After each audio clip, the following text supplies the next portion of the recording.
Discipline doesn't scream, it whispers. At 15, I didn't look like much.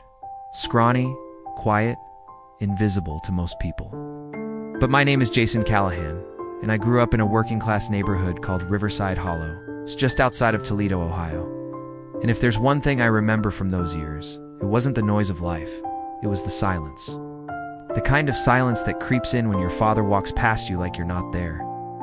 The kind of silence you feel at 2 a.m., staring at a cracked ceiling, wondering why you're the only one who feels broken. I didn't have trauma that people could see. I wasn't beaten. I wasn't abandoned physically, but emotionally, I was starving. And in the middle of all that quiet pain, I found football. I wasn't good at it. Hell, I could barely throw a spiral at first. But it gave me something the rest of my life didn't. Structure, purpose, resistance. So I started showing up.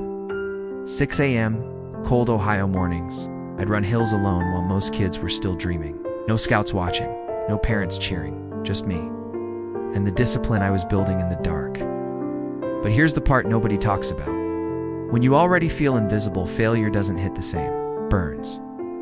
Freshman year, I didn't make the starting team, not even close. And yeah, I told myself it was politics or bad luck. But the truth was, I didn't believe I deserved to succeed. Because deep down, I still carried that lie. You're not enough. That voice followed me everywhere. In the locker room, in the classroom, even in relationships. I always waited for people to leave. Because that's what happens when your self-worth is built on silence. Sophomore year came. I trained harder. I lifted more. Still, I got benched again. And that's when I broke. Not in some dramatic way. I just stopped trying. I didn't quit football. I showed up. But I started floating. Just doing enough to get by. On the surface, I looked like a good kid. But inside, I was drowning in invisible pain. Then one day, something stupid happened. The team captain, Malik, called me out in front of everyone. Said I had quitter energy. I wanted to fight him, but instead, I did something different. That night, I stayed late after practice, alone, and I ran routes until I puked. That was the night everything changed. Not because of the insult, but because I realized I was the one holding myself back. Not my coach, not my dad, not the world. Me.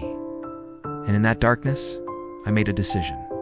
I'd show up harder than anyone. It's every damn day. Not to prove them wrong, but to prove to myself that I could become unbreakable. I became obsessed with consistency, not performance, not recognition, just showing up. Rain, I ran.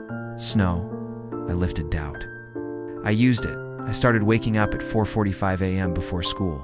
Not because I wanted to be the best player, so I needed to become the man I never had. No shortcuts, no applause, just discipline, stacked in silence. Then something wild happened. By senior year, I was team captain. Not because I was the most talented, but because I became the most relentless. Still, I wasn't some overnight success. I didn't get a D1 scholarship. I didn't go pro. I didn't even get recruited. But football gave me something bigger than stats. It gave me a process, code. And when life got hard later, and trust me, it did, that habit saved me. It's because here's the truth. The world doesn't care how much potential you have. It only responds to what you do when no one's watching. That same discipline carried me through heartbreak, depression, and losing my job in my 20s. It kept me going when I felt like disappearing again. Every time I wanted to give up, I remembered I owe it to me. Not to be famous. It's not to impress anybody. But because the younger version of me deserves a man he can respect. I'm 33 now. I work as a performance coach in a local gym in Dayton. I've got a son of my own. And some mornings I wake him up at 5 a.m. and we jog together before school. Not to make him tough, but to show him what consistency looks like. And if you're listening to this right now, fighting silent battles, dealing with invisible pain, thinking no one sees the effort, I see you because I was you. And you don't need to be perfect. You just need to show up every single day. And when your mind tells you what's the point, you answer with action. That's how you become unbreakable. Your past doesn't define your worth. Your emotions don't control your future. Pain, if you let it, can be your greatest weapon. So here's the final truth. You owe it to you in 2025, not to be better than others, but to finally become the man you said you'd be. The mirror doesn't lie, and neither does your effort. Be proud of the man in the glass. He's the one who never gave up. Jason Callahan, Riverside Hollow, Ohio.